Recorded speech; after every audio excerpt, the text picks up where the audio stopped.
জাম করে বসে আছেন কে ভাই, নীরবে তপ্ত বলেছেন ভাই। বেঁচে কিনা নাই ভাই, বেচাকিনি না, সবসময় বেচাকিনি হয় ভাই? এই মাছটা মন্দ গেছে আমার। মন্দ গেছে?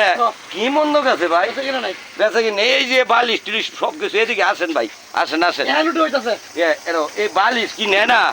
এখন নিতাছে। কি? এটার পরে চালু হইছে। ঈদের পরে চালু হয়েছে? ও। আর কিছু বাকি দিতে পারেন না মিয়া? বাকি দিব এক যাই, এক টাকা বাকি দিবেন যে? আপনার নাম কি ভাই? আমার নাম ইদ্দিসারি সরকার। ঈদ দিতে সরকারের কাছে আসবেন, ল্যাব তুসুক যা আছে সব বাকি দিবেন তো? বাকি না বাকি দিয়ে চাপ শুরু করবেন? জি না, হ্যাঁ, জি না, সুবিধা মতো টাকা দিব। সুবিধা টাকা দিব ভাই। ভাই চলে আসবেন, এই যে অনেক সুন্দর সুন্দর আপনারা এই যে আরামের জন্য দেখেন, এই যে ল্যাব ট্যাব যা কিছু আছে ভালো। এই যে কি কইতাম, এখানে আসলে আপনারা মনের মতন করে কি নিতে পারবো না? এক যাই, মানে অর্ডার দিয়ে হলো কি দিতে পারবেন?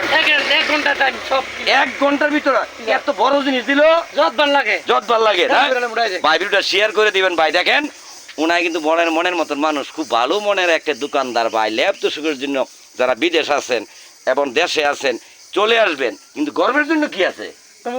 ইয়া আছে, পর্দা মেটে, ও ফর্দা মেটে আছে, মুসুরি মুসুরি এগুলো আছে তো। হ্যাঁ। ভাই ভিডিওটা বেশি বেশি শেয়ার করবে। গ্যাসপুর বাজারের যে প্রথম রাস্তার অথবা আমরা যাবেন যে এর পূর্ব পাশে দোকান ভাই, চলে আসবেন, মনে থাকবে তো। ধন্যবাদ।